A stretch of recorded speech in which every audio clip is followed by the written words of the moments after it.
उमा गांव और परिवार से दूर शहर में पढ़ाई करने आई थी। शहर में एक छोटी सी बस्ती में उसने एक छोटा सा कमरा किराए पर ले रखा था, जिसमें वो अपना गुजारा कर रही थी। उमा के माँ बाप बहुत ही गरीब थे और बड़ी मुश्किलों से इंतजाम करके वो उमा की पढ़ाई के पैसे भिजवा पाते थे। इतने पैसे से मेरा क्या होगा, मुझे तो कुछ करना ही होगा, ऐसे मुझे भी परेशानी होगी और बाबूजी को भी। जब उमा के बाबूजी की चिट्ठी आई कि घर की छत गिर गई है, जिसकी वजह से वो इस बार कम पैसे भेज रहे हैं। उमा उस दिन बड़ी ही परेशान थी। वो शाम को बाजार से कुछ सामान लेने के लिए किराने की दुकान पर खड़ी ही थी कि तभी वहाँ एक चाइनीज लड़की आई और दुकान से पूछने लगी, क्या यहाँ आसपास कोई सस्ते में मुझे किराए पर कमरा मिल जाएगा? शीना इतना पूछकर चली जाती है, पर पीछे से उमा जल्दी से जाकर उसे रोकती है। अरे मैं भी इसी बस्ती में किराए के एक मकान में रहती हूँ। अच्छा तो तुम ही बता दो, अगर तुम्हारी नजर में कोई कमरा हो तो बस सस्ता सा हो, क्योंकि मैं इस शहर में नई हूँ और अकेली भी, मेरे पास अभी इतने पैसे नहीं है। हाँ मेरा हाल भी कुछ ऐसा ही है, अगर तुमको ऐतराज ना हो तो तुम मेरे साथ रह सकती हो, हम किराया आधा आधा बांट लेंगी। अरे वाह, ये तो अच्छा आइडिया है, मुझे कोई दिक्कत नहीं है। बस फिर शीना और उमा दोनों एक साथ रहने लगती हैं। दोनों की काफी अच्छी दोस्ती भी हो जाती है, पर कुछ दिनों बाद दोनों को पैसे की बड़ी परेशानी होने लगती है। दोनों के पास ही ज्यादा पैसे नहीं बचते। समझ नहीं आ रहा क्या करूं, बाबूजी से भी पैसों के लिए नहीं बोल सकती, मेरा तो इस दुनिया में कोई नहीं है, मैं तो किससे पैसे मांगूंगी? इस शहर में अगर रहना है तो हमें कोई काम तो देखना ही पड़ेगा। अरे पर तुम तो कॉलेज जाती हो, तुम कैसे कमा पाओगी? हम क्या कोई छोटा मोटा काम नहीं कर सकते? कोई छोटा मोटा काम ही खोल सकते हैं, कॉलेज से आने के बाद हम दोनों मिलकर कर लिया करेंगे। दोनों बहुत सोचती हैं, पर उनके दिमाग में कोई आइडिया ही नहीं आता। उसके बाद दोनों को बड़ी तेज भूख लगने लगती है। शीना फटाफट दोनों के लिए नूडल्स बनाकर लाती है। नूडल्स खाते खाते उमा के दिमाग में आइडिया आ जाता है। आ गया आइडिया, बताओ बताओ क्या आइडिया आया?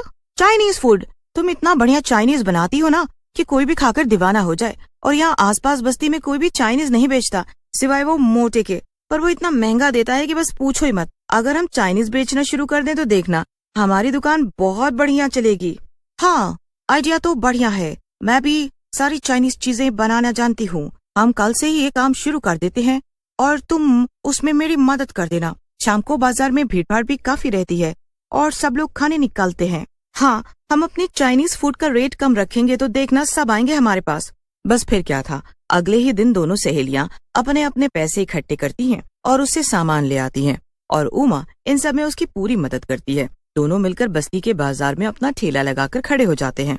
आइए आइए और स्वादिष्ट चाइनीज खाकर जाइए। आइए ना भैया, बस 10 रुपए से शुरू है, कोई भी आकर खाओ, बस 10 रुपए में। लोग 10 रुपए का नाम सुनकर हैरान रह जाते हैं और उसका चाइनीज फूड आकर खाने लगते हैं। जब लोग चाइनीज खाते हैं तो बस खाते ही रह जाते हैं। पहले दिन ही उनके यहाँ ऐसी भीड़ लगती है कि बस 2 घंटे में ही सब सामान खत्म हो जाता है। मुझे तो यकीन नहीं हो रहा हमारा सामान सारा बिक गया, पर मुझे तो पूरा यकीन था कि तुम्हारे हाथ का चाइनीज फूड खाकर सब उंगलियां चाटते रह जाएंगे। फिर दोनों खुशी खुशी घर आ जाती हैं। घर आकर वो दोनों मिलकर पैसे गिनती हैं और पहले दिन की कमाई से दोनों बहुत खुश हो जाती हैं। इससे अब तुम कल ही सबसे पहले अपने कॉलेज की फीस भर देना, बाकी पैसों से हम कल और सामान ले आएंगे। दोनों उस रात सुकून से सो जाते हैं। अगले दिन उमा अपने कॉलेज की फीस भी भर देती है। कॉलेज से आकर दोनों मिलकर बाजार से सामान लेकर आते हैं और फिर दोनों मिलकर सब सामान तैयार करके बाजार में भी लगा देते हैं। बाजार में पहुंचते ही लोगों की भारी भीड़ जमा हो जाती है। अरे बेटा, मेरे घर बहुत सारे मेहमान आए हुए हैं, तू जरा जल्दी से मुझे 10 प्लेट मोमोज और 100 रुपए के फ्राइज पैक करके दे दे। जी आंटी, बस अभी देते हैं। अब तो रोज ही शीना और उमा के चाइनीज फूड के ठेले पर इतनी भीड़ रहती थी कि सामान थोड़ी ही देर में खत्म हो जाता है। मोटेलाल की दुकान शीला और उमा के चाइनीज फूड की वजह से बिल्कुल ही चलना बंद हो जाती है, जिसकी वजह से उसे बड़ा दुख भी होता है और उन लड़कियों की तारीफ सुनकर उसे गुस्सा भी आता है। एक दिन वो खुद ग्राहक बनकर उनके ठेले पर ही पहुंच जाता है। आज जरा खा कर तो देखूं कि ऐसा क्या है इन लड़कियों के चाइनीज फूड में जो मोतीलाल की दुकान में न... मोटेलाल जब उन लड़कियों के ठेले का चाइनीज खाता है तो खाता ही रह जाता है। उसे तब समझ आता है कि आखिर सच में शीना के हाथ में गजब का स्वाद है और दाम भी इतने कम है। मोटेलाल को अब उन दोनों से चिढ़ होने लगती है, पर उसे समझ ही नहीं आ रहा होता कि वो आखिर करे तो क्या करे। अब एक दिन शीना की तबीयत बहुत बिगड़ जाती है। उसे एकदम से चक्कर आ जाता है और वो गिर जाती है। उमा उसे डॉक्टर के पास लेकर जाती है, पर दवाइयों से भी वो ठीक नहीं हो पा रही थी। इसी वजह से अब ठेला लगाना बंद कर देती है और मोतीलाल फिर से खुश हो जाता है। मोतीलाल अपने लिए बड़ा ही खुश हो रहा था क्योंकि उसकी दुकानदारी फिर से होने लगती है। पर इधर शीना की हालत को देखकर उमा बड़ी परेशान होती है। वो उसे हर हॉस्पिटल में दिखा लेती है, पर शीना की तबीयत में कोई सुधार नहीं आ पा रहा होता। एक दिन की बात है जब शीना एकदम बीमार की हालत में बिस्तर पर पड़ी होती है और उमा उसके पास बैठी होती है, तो शीना उमा से बोलती है, मेरी वजह से अब हम ठेला भी नहीं लगा पा रहे हैं। अब तुम कॉलेज की फीस कैसे भरोगी? ऐसा बिल्कुल भी मत सोच शीना, तुम्हारी वजह ही से तो हम बल्कि इतना कमा पाए हैं, और कॉलेज का फीस मैं भर दूंगी, तुम इसकी चिंता ना करो। उमा शीना का बहुत ध्यान रखती है और पूरी रात उसी के पास बैठी रहती है। बैठे बैठे कब उमा की आंख लग जाती है उसे पता ही नहीं चलता। उमा के साथ शीना की भी आंख लग जाती है, पर शीना दोबारा कभी नहीं उठती। उमा से ये बात बर्दाश्त ही नहीं हो पाती। वो शीना के लिए बहुत रोती है। उमा पूरा दिन बस रोती रहती है।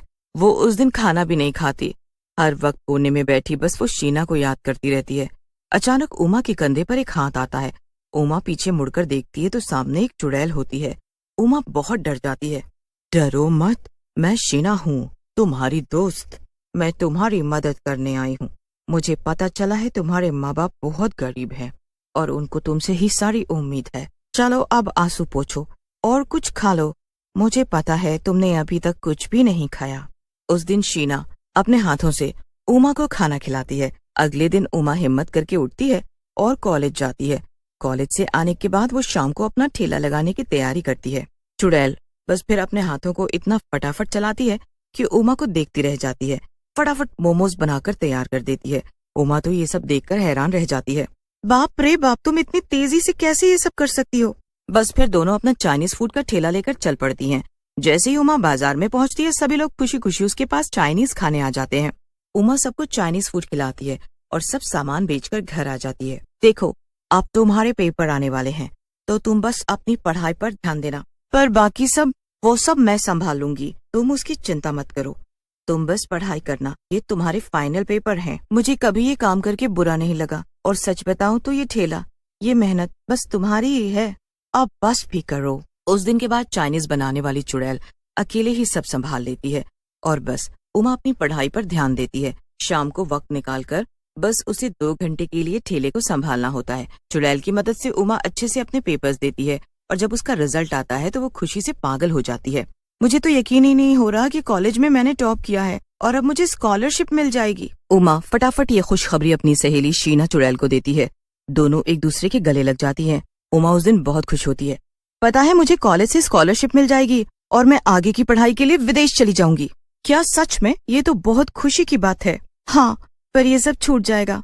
पता है, ये जीवन की सबसे अच्छी यादें थी जो मैंने तुम्हारे साथ बिताई हैं। मेरे जीवन की भी ये सबसे अच्छी यादें हैं उमा। मेरा तो इस दुनिया में तुम्हारे सिवा कोई भी नहीं था। शायद भगवान ने अच्छा ही किया जो मुझे अपने पास बुला लिया, वरना तुमसे आज बिछड़कर मुझे बहुत तकलीफ होती। पर आज जब तुम अपने जीवन में सफल होने जा रही हो तो आज मेरा तो मकसद पूरा हो जाएगा जिसके लिए मेरी आत्मा को शांति नहीं मिली थी। तुम हमेशा मेरी सबसे अच्छी दोस्त रहोगी। तुम भी। इतना कहकर चुड़ैल उमा को अलविदा करके हमेशा हमेशा के लिए चली जाती है। उमा अपनी पढ़ाई के लिए विदेश चली जाती है और जब वो वापस आती है तो शहर में उसकी बहुत अच्छी नौकरी लग जाती है। वो अपने माँ बाप को भी शहर बुलवा लेती है और सब खुशी खुशी साथ रहते हैं। सालों बीत जाते हैं पर उमा कभी भी अपनी दोस्त शीना